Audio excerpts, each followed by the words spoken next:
pre-dawn in Mexico City. The streets are all but abandoned. But on the outskirts of town, as the sun begins to rise over the city, there is one place that is already in full swing.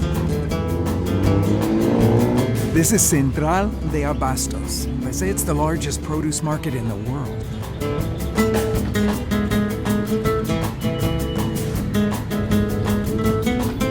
Its size and breadth is absolutely stunning. I'm here with Chef Eduardo Garcia. His friends call him Lalo. And his restaurant, Maximo, has taken Mexico City by storm. Lalo spent much of his childhood in the U.S. as the son of migrant workers. But then he worked his way up into some of the most high-profile restaurants in the U.S., including Eric Ripert's Le Bernardin in New York. And now with his own restaurant here in Mexico, he's combining the French technique he learned with the Mexican ingredients that are so beautiful. A couple years ago, it was almost flavorless. But it's got a wonderful aroma now. No, it's got wonderful aroma and the flavor is incredible.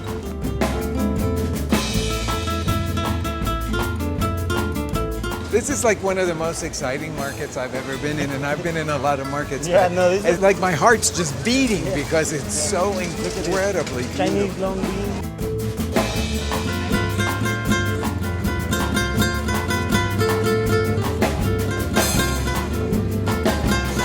Those are the ones that at 3 in the morning they start selling. Unbelievable. Yeah. So, I mean, it's pretty big. The amount of food it takes to feed this city is remarkable. Remarkable, but it's not only the city; it's the whole country. I guess so, because people are buying here to take to other places. So do you change your menu every day? Every day. Every day. You could do. You have to with this. With this, because I got to put that on the menu. I got to put that. Yeah.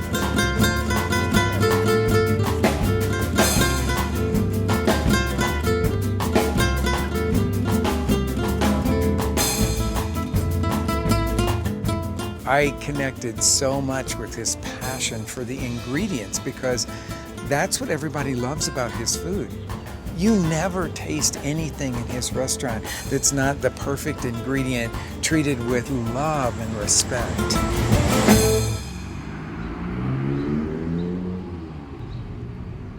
So do you have a really vivid food memory from when you were a kid?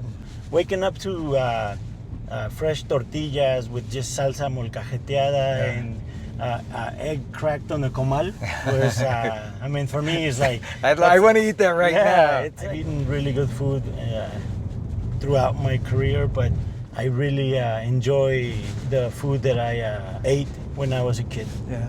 You opened Maximo 3 years ago? It'll be 3 years in November.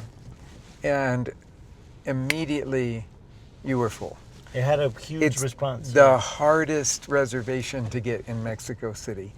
And you must have struck a chord with people. What do you think that chord was that you struck? I think it has a little bit to do with what we did today. Mm-hmm. Aside from the fact that I love going to the market, I think it actually solves a problem that many cooks have around the world. Which is? Which is not having the right ingredients or the quality of the ingredients. It doesn't work any other way, I think. When you came back to Mexico, you said you wanted to reconnect and learn more about Mexico, but the menu that you have in your restaurant, it doesn't reflect a lot of Mexico. Why is that? Why don't you're not doing it like making cochinita pibil and moles and all of that? I guess because of my experience. It's not to say that I can't cook Mexican. I will eventually have my last restaurant, and the only one that I want to have will be Mexican.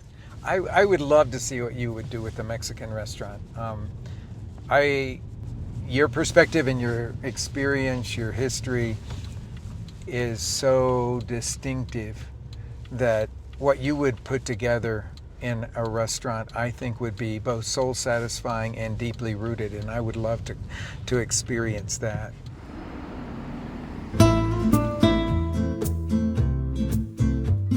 Maximo burst onto the dining scene in Mexico City in a really big way.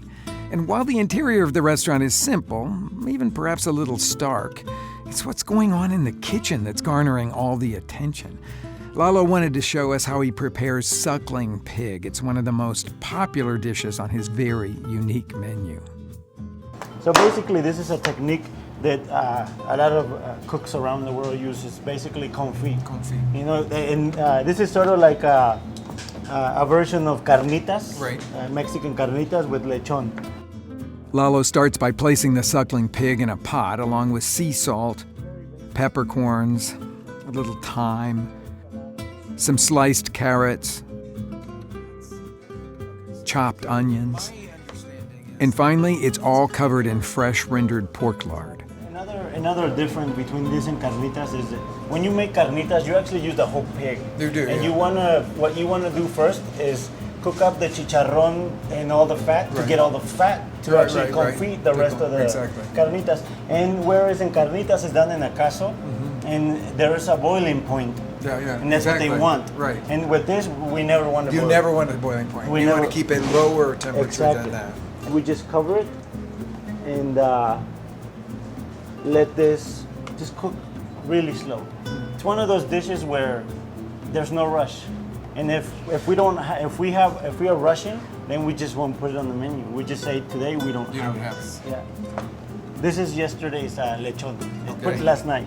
Okay. And it's the finished product. It's super It's tender. funny because it actually looks like a confit duck leg. When Exactly. it The comes size, out, no? The the size. it's just Yeah. amazing how much Yeah. it is. Oh, and it's super tender. Super tender, yeah, Wow. yeah. No, and you know what? This would be carnitas. You eat them right away. You Right, chop right, them. yeah. But then we take it to another step. We have to make sure that the skin is nice and crisp. And then for me, it's like something that came with learning to cook French classico. That looks like I French use classico. a lot of it. It's Yes. crazy how much butter I use. But so we want to get it nice and hot in the beginning, and then we'll just add. And then what we want to do is take it really slow. Okay. Really slow. While the pork was browning, Lalo put together a rustic salsa with roasted tomatoes, chilies, salt, all crushed in a molcajete. This is, I have to say, one of my favorite things in the whole universe. Oh, that's beautiful. And then we just want to sort of warm up the other side of the lechon. He plated the dish with salsa and avocado puree, and then he sliced up that beautiful browned lechon. He doesn't normally serve it with tortillas, but for me, he made an exception. This is what I want for my last meal How on about it? earth. You call me. I will. When I know it's my time. Right. When I know it's my time. There's nothing like that. I dream of this dish. I really dream of this dish since the first time I tasted it. And I wanted to see how you make it. And the technique is so beautiful. It's gorgeous. Thank you so much. Beautiful and simple, I call it. No? He loves the French technique that he learned. But he also loves the ingredients that he's working with here. And the two are coming together in a way that I think it's unique. He's not just doing French food or Italian food or that sort of thing.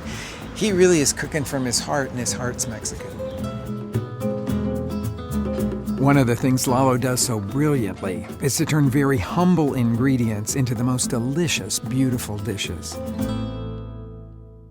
Take, for instance, chayote. I can show you how to make a salad that's going to be really elegant and beautiful and features something that probably a lot of people that come to your dinner table don't know about. Now, you can leave the skin on chayote if you want to, but for this elegant presentation, I'm going to take it off. Use a vegetable peeler to do that. Next, split the chayote in half, right down through the seed. Take the seed out of the middle and square up each half of the chayote. Cut it in half, then in even strips, and then into dice.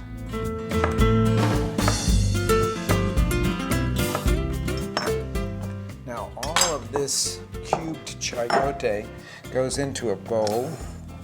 I use the microwave as the most efficient steaming device. So I'm going to sprinkle some salt over the top of this chayote. Then I have plastic wrap to go over the top of that. Always poke a couple of holes in the top to keep this from expanding too much, but it'll trap the steam in there.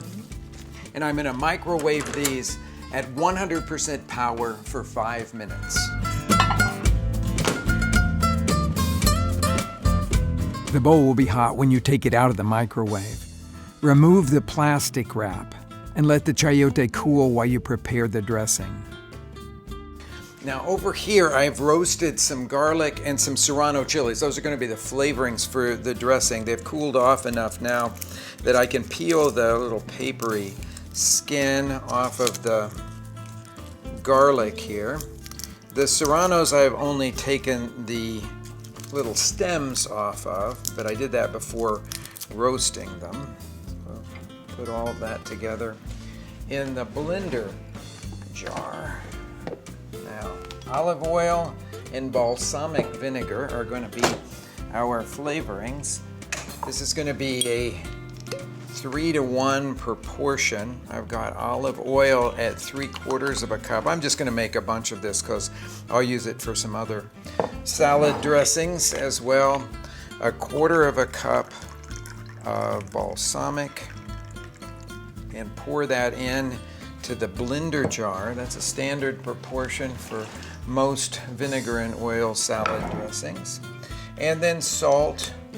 It'll take quite a bit of salt, almost a teaspoon of it, to season this much dressing, but then I'll have it and keep it in my refrigerator for later. Blend that until everything is smooth.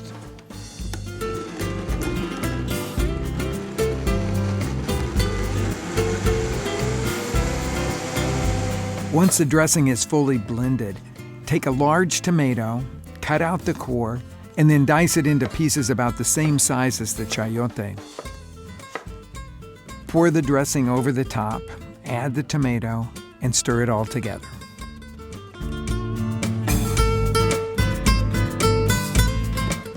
Got a long platter, some beautiful lettuce leaves. Now this is the lettuce that's called little gem lettuce. It's a variety of romaine.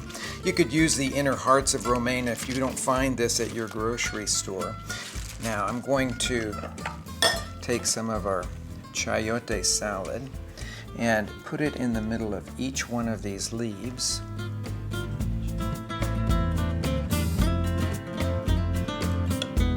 I'm going to sprinkle it with a little bit of Mexican queso añejo. This is also good with Parmesan if that's more accessible.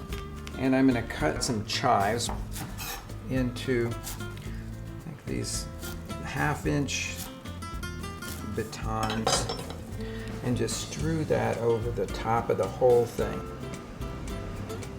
And there you have it. A very humble ingredient, chayote, made into a very elegant salad.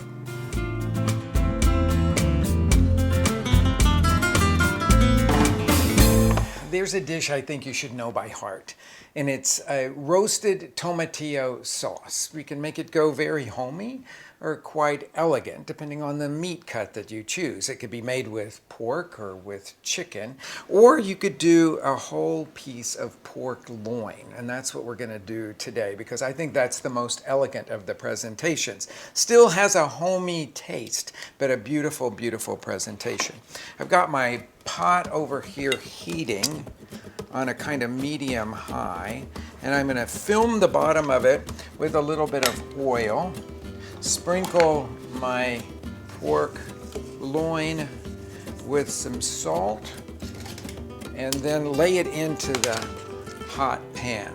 Salted side down. There we go. For the sauce, you'll need some tomatillos that have had the husk taken off, some unpeeled garlic, a couple of serrano chilies, you could use jalapenos here, and a couple of slices of onion. Now place all of that under a preheated broiler on the highest rack. When the pork has browned nicely on one side, flip it over. Finally, I'm going to roast a poblano directly on a gas burner.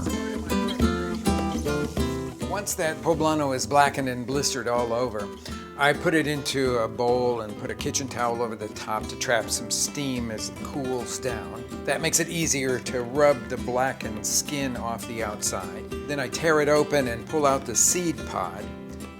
Briefly rinse it to get any stray seeds or little pieces of blackened skin off, and then chop it into small pieces. All the basic preparation has been done now.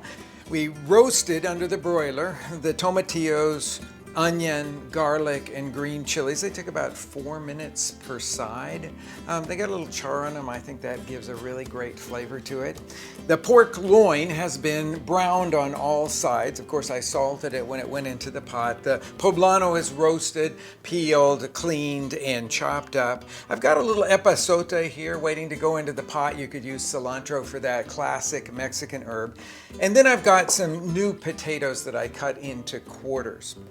Now, to get the cooking of those started, I'm going to put them into the microwave to steam for a few minutes. Cover the bowl with plastic wrap. I'm going to cut a couple of little vent holes in there. These are going to need a tiny bit of water just to help with the steaming. Put it into the microwave at 100% power for 4 minutes. This is just to get them started cooking so that when we put it in with the pork, everything will come out done at the same time.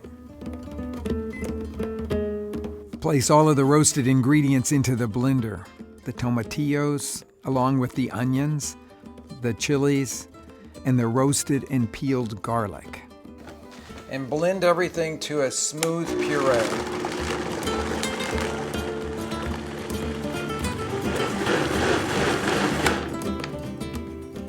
It looks like that the fat in the pot is hot enough. Drop a little bit of it. It should sizzle nicely like that. Then we're going to add all of it at once. Stir that for 4 or 5 minutes until it's really thickened noticeably and darkened in color. Now the last few ingredients that go in. The roasted poblano chili. I have the epazote here. If you're going to use cilantro, you might want to add it toward the end of the cooking because its flavor changes so much once it's cooked.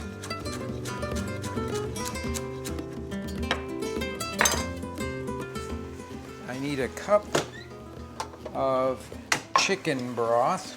You could use any kind of broth for this. Or if you're going to use it for a vegetable dish, you might want to use vegetable broth.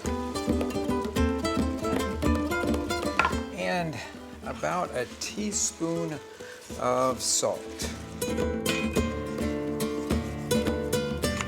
And what you've got here in the pot is that classic roasted tomatillo sauce. You can use it for so many preparations.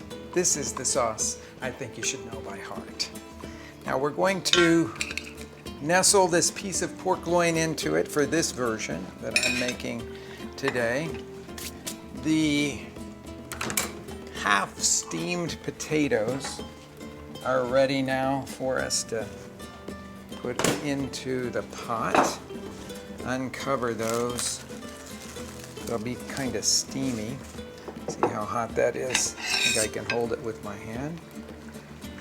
Potatoes, but not their water, go around the pork. I've got the oven at 325 degrees now. That's beautiful. Top on. Slide the pot into the oven. It'll take about 30 minutes for that pork loin to reach 145 degrees, which is, for me, absolutely perfect for a pork loin. I always recommend you have one of these instant read thermometers around so that you can insert it into the thickest part of that pork loin and know that you're exactly at the right temperature.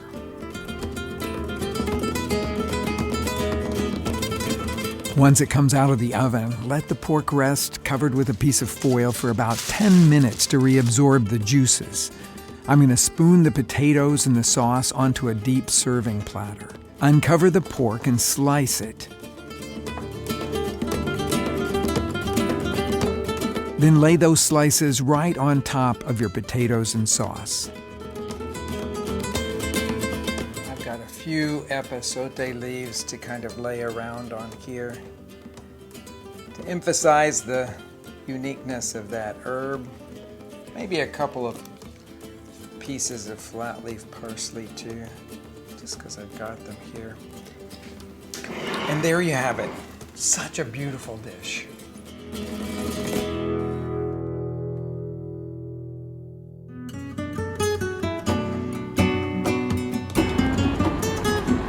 Lalo's biggest influences. In fact, one of the biggest influences on pretty much all of Mexico's bright young chefs is Enrique Olvera. His restaurant, Pujol, is certainly Mexico's most decorated. And many of today's best chefs have come through that kitchen. I've had the opportunity to eat here, I think since the second year you were open. And I've seen an amazing progression, change, evolution in your menu. How do you describe it? Where did you start? Where are you now? The first menu was more like no, there was still foie gras in the menu. We did foie gras with zapote negro, and we did fish with fennel and chiles, and so it was mixed. Kind of contemporary, international, with Mexican ingredients with in whatever there. I wanted to Right, do. whatever you wanted to put in it. And I where is like it that now? too. Where is it now? Now we've actually pushed that completely out of my mind. We want to do a food that is very Mexican in its conception, and that has a lot of consequences. We wanna challenge the way that people perceive Mexican food. I get very upset when people say tacos need to be cheap. I've heard this a lot in Mexico, and it's offensive because in places like Japan, sushi has become 3-star Michelin, just sushi, and people work 10 years just to learn how to do rice. I understand the value of our cuisine, and I understand its importance, and I want to preserve that. But there's many ways of preserving it. There's many ways to preserve it. So I think one of the ways is what we do. Many of the great chefs of Mexico City now have come out of your kitchen. What's going on there? Does it reflect the principles that you have here? How would you describe the dining scene in Mexico City now? It's completely different from 10 years ago. Completely different. Completely different. Yeah. The beautiful thing about it is that it's also very varied. Each chef has its own take on how they approach food. And I like that because it also represents Mexico. It's a very diverse country in how we think, not only in how we cook. So it's beautiful, and I think this is a good thing about Mexican food. Well, you've certainly set a bar that it can be done with a very clear personal vision, and I think that has inspired so many of the other chefs to go out and have their personal vision, which makes the dining scene here very exciting, because it's not one person copying another one. Thank you so much.